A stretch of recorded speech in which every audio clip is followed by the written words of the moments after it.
Do you know what Barry told us yesterday? This is Barry up in HR. He came by. He offered us a dip of snuff. He said, "Do you want to take a trip to Flavor Country?" What was the brand? Was it Copenhagen? He said, no. He called it Flavor Country, whatever it was. Grizzly. He's on low budget snuff. I know Grizzly. Yeah, you know Grizzly? I've heard of that. Yeah. So he said to me, he's like, "Kelly, take a trip with me to Flavor Country. Meet me in the parking lot." And I was like, "Barry, I don't know. This is something." I'll be puking. Well, we've talked about this before. Many years ago, I tried like Red Man because my brother-in-law, I was like 13 years old, and it makes you sick as a dog. Yeah. I had it thrown out the car window before we even got home. We could do that back then. We just threw it out the car window. This is 1984. Just tossed it out. Yeah, it is. For some people love it, but I was nauseated. Oh, God, yeah. I tried it once, and that's all you need. There are a lot of people, I think, with that same story. Well, Barry, listen to this now. Barry said, because I said, "How long have you been dipping snuff?" And he said, "Interesting story." And I thought, do you think this really how interesting can it be? But it turned out he was right. He was right. Listen to this, Biggie. Barry up in HR, our colleague, dipped snuff for many years. And then one day in 1995, apropos of nothing, he's on the way home. He's got a dip in. He's got a half a can left. And he said, this is unhealthy. I'm not going to do anymore. He took the can and threw it out the window of his truck. You could do it then. You could do it then? Well, it's 95. I think it was frowned upon. Yeah. So he threw it out the window of his truck, and he said, "I'm not doing this anymore. I'm done with it." And he quit cold turkey that day. That was his last dip. That was 1995. All right. Fast forward 17 years. Now it's 2012. He said, "I was in the store, and I said, I'm going to dip some snuff." And he got it, and he put it between his cheek and gum. And he's been dipping ever since for another 12 years. And I said, "Well, what made you?" And he goes, "Nothing. I just did it." I just stopped out of nowhere and started out of nowhere. Because it never leaves you. I guess. I'm telling you, like, you hear that about smokers. They'll go 10 years. Yep. And on a whim, they'll be like, "You know what? I'm going to have one." And I've always heard that it stays with you forever. So if you're in the down period, Biggie, or like in whether it's cigarettes or smokeless, when you go into a store, do you just look at them and think maybe today, but not today? I think it's like you have to fight it every time. I think every time you see it, you think, man, I'd love one of those. I mean, my Nana smoked forever until she, got cancer. And at the end of her life, she was mimicking smoking. And they say it just stays with you. But to quit out of nowhere for no reason and then start out of nowhere for no reason. Again, 17 years later, I don't think my father-in-law, who has passed away, he smoked for many years, quit. He did the whole thing where he went on the patch or whatever and quit. And then years later, I think he said he was like in an outdoor picnic and I think he's throwing horseshoes, something like that. And the guy next to him was smoking a cigarette, and he just said, "Let me bum one." It had been several years, had one, and then he was smoking again. Then he was back to smoking. What happens with me with Diet Coke? I'm off for a while. The struggle. And then I'm back on for a while. I do know the struggle. I'm off for a while, and then out of nowhere, I'll see one in the fridge or wherever and go, "All right, I'll have one." You can't resist the siren song. You can only resist so long. It's true. Lisa Lanier, our attorney's got me on that Spindrift drink. I'm into that again. That's pricey. It sounds like a crypto coin. It does. It's the best out there, though. I agree. It's pricey, and it is, and they really do squeeze real. Like I had a Concord grape, and it says on the side of the can, "We squeeze 25 grapes." Real child labor. They do it. Tiny it's hard hands. to squeeze a grape in an adult hand. Yeah, you need tiny hands. Don, you're talking about dipping snuff, dipping skull, and so forth. Go ahead. Yeah, I did for about 30 years and quit during COVID, and I still want one every day, just about. Yeah. It does not leave you. I wonder if it takes maybe 10 years, 15. Maybe you're right. It never does. For Barry, it was 17 years. 17 years? 17 years, and out of nowhere. Almost a generation. And now he's been doing it again. He's like, "I need to quit." It's like, well, you might as well just do it cold turkey. Thank you, Don. Appreciate it. I heard a great story yesterday involving dip and chewing tobacco. There is a phenomenal documentary, 3 parts, on Peacock about the 1990 New York Yankees. If you hate them, watch it. If you love them, watch it. Really? It's unbelievably 1990 good. Yankees didn't do anything. Exactly. They weren't. And it goes all inside. I mean, it was one of the worst put together teams. Steinbrenner was banned from baseball that year. I mean, it's 3-part series, well worth the watch. You loved that about a team that didn't do anything, didn't win a World Series. It's so crazy the things that happened, and the players on the team who were there, the contract. I mean, it's you just have to watch. Okay, it, trust me. Okay. Well, they fired Bucky Dent in the middle of that season. Yes. And replaced him with Stump Merrill. I know. Yeah. Yep. So, like they said, Stump Merrill was just a baseball lifer. He had been around forever.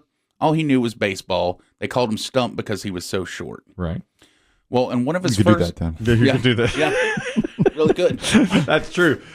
Listen, my dad had two friends his whole life, Stumpy and Shorty, and they were both really short guys, obviously. It was also... That's right. Yeah. That's what we did. So Stump Merrill, in one of his first games, goes in the locker room after the game, and he dipped. He had a big wad in his mouth. Mm-hmm.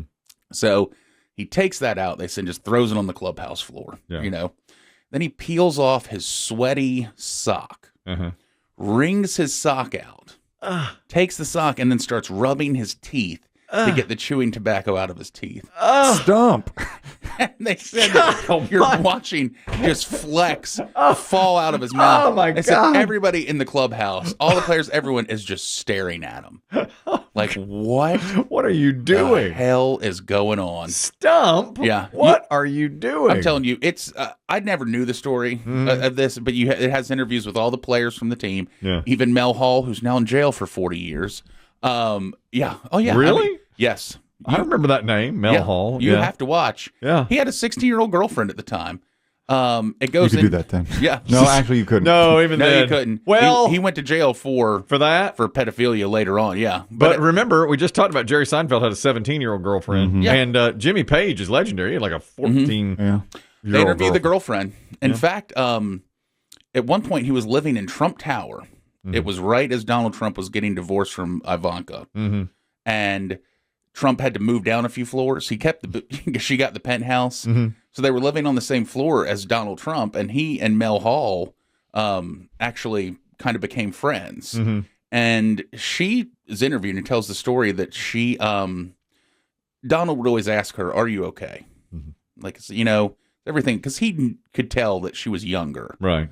And finally, she got alone, I guess, kind of on a street corner. She wasn't allowed to really leave much. And she saw Donald, and Donald stopped her on the street corner, was like, "If you want to get out, I will help you get out." Donald Trump did See that. the young Yes. girl? No, To no the young kidding. girl. So he helped her out. And she said it made her realize that she needed to get out of that situation. So she called her dad, and he was going to Florida, and she said, I'm leaving. My goodness. Yeah. What a story. Well, maybe I'll check that out. I never knew this. It goes deep into the Steinbrenner-Trump relationship. Yeah. They said Trump was fascinated by Steinbrenner and learned a lot from Steinbrenner on just, you know, because Steinbrenner just did what he wanted and said what he wanted. Well, the Stump Merrill dip story alone, it makes it worth it. My God. Yeah, you got to hear these stories these guys have, because Steinbrenner and Dave Winfield were at war. They hated each other. I mean, it is. Oh, they did hate each Yeah, other. No, they did. That's right. I watched all three in a row. I was just going to watch like part of one, but it's so intriguing. That And like I good. said, if you love the Yankees, watch it. If you hate the Yankees, watch it. Well, I hate it because when you suggested, I thought, well, I'm not going to watch anything on the Yankees. Like they had that documentary on Derek Jeter, the captain, and BB Shea came in and said, "You watching the captain?" He knew I wasn't going to watch that. I'm not going to watch that mess. I hate the Yankees. Well, it goes into about how that started the dynasty, because No that question. team was so bad. Yeah, They started. they get a good draft pick. They were getting these guys, and they started saying they're like, you know, they drafted like Andy Pettit, but they were all in the minors and Right. stuff, and Bernie Williams. And by the mid-'90s, Yeah. they were up. Yeah. In the big leagues. That's right. I remember reading a book. It might have been Jim Bouton's Ball 4, a legendary book. He was a Yankee back in the day.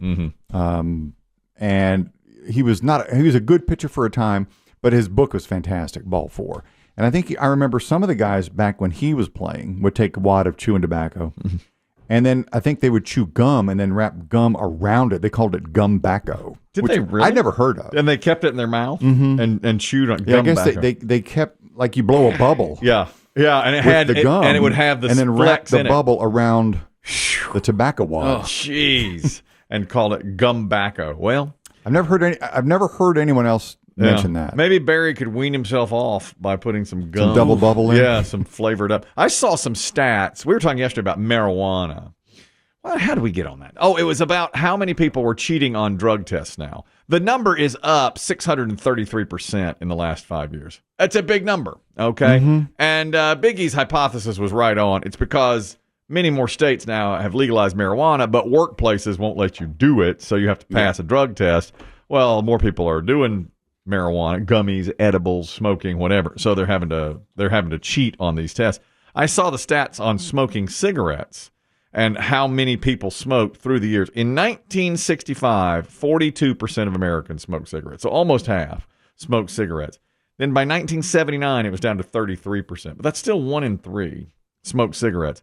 By 1989, still 29% smoked cigarettes. But then by 2005, only 20%, still 1 in 5, and now we're at 11%. Yeah. So I thought it was close to 12. That's right. So it's dropped to like 11.4% now as of last year. Tons of people vape, though. Well, yeah. I guess that probably doesn't count, does it? No, they don't count These that. are cigarettes. These are cigarettes. Yeah, they just count cigarettes because they love to. Yeah, that's right. Dave and I will argue that they love to promote those numbers, but you go out, you see a ton of people vaping. Younger generation does this stuff like a dip, like a Zyn. Yeah. And so it's still out there.